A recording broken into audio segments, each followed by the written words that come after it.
आशीष, कल एक क्लाइंट का फोन आया और वो कह रहे थे कि मुझे एसआईपी में इन्वेस्ट करना है पर म्यूचुअल फंड्स में नहीं, वो काफी रिस्की होते हैं।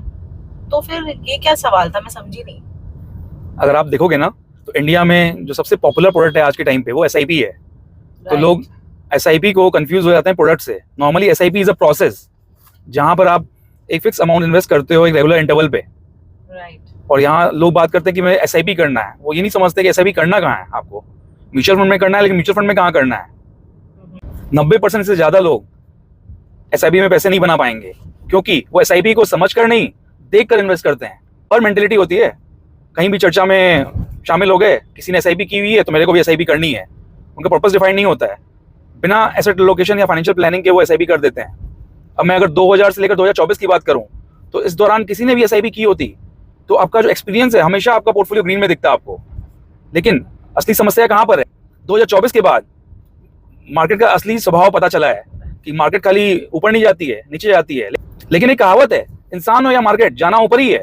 तो मार्केट एक सिंगल लाइन में ऊपर नहीं जाती है, उतार चढ़ाव से जाती है। जो लोग कंपाउंडिंग की बात करते हैं, मेरा ये मानना है कि पेशेंस कंपाउंडिंग से पहले आता है। Compounding is the 8th wonder of the world, but patience is the key to success. बिना पेशेंस के आपको वेल्थ क्रिएट हो ही नहीं पाएगा। और एसआईपी अगर एक टूल जो है वो आपको वेल्थ क्रिएट करेगा, लेकिन धीरे धीरे। जल्दीबाजी में रहिएगा तो पैसा नहीं बनेगा। तो फिर आशीष, एसआईपी में पैसे कैसे बनते हैं फिर?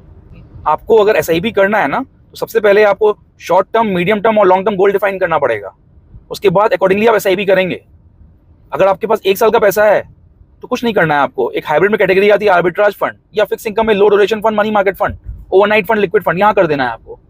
3 साल के ऊपर का पैसा है तो आपको इक्विटी सेविंग्स या फिर शॉर्ट टर्म डेट फंड में पैसा निवेश करना है एसआईपी के द्वारा ही, क्योंकि आपका गोल शॉर्ट टर्म का है, 3 साल का है। 5 साल का पैसा है तो आपको कोई भी हाइब्रिड कैटेगरी जैसे बैलेंस एडवांटेज फंड और इक्विटी हाइब्रिड यहाँ पर कर देना है आपको।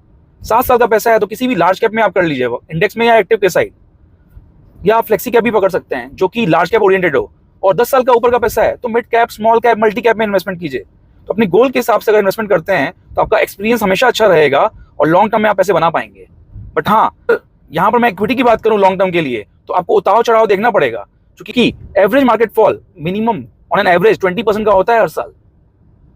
तो वो गिरावट आपको देखनी पड़ेगी। और जैसे जैसे समय होते जाएगा आपका पोर्टफोलियो साइज जो है वो बढ़ता जाएगा, तो कहीं ना कहीं गिरावट देखने की क्षमता बढ़ानी पड़ेगी आपको, क्योंकि ये जो प्रोडक्ट है इक्विटी वो वॉलेटाइल है। पर लॉन्ग टर्म में क्या है, एसआईपी के द्वारा आपका रिस्क मिटिगेट हो जाता है, बिकॉज आप रुपी कॉस्ट एवरेजिंग करते हैं और आप क्या करते हैं, वॉलेटिलिटी को भी मैनेज कर लेते हैं। तो कहीं ना कहीं ये बेहतरीन प्रोडक्ट है, but patience comes over compounding.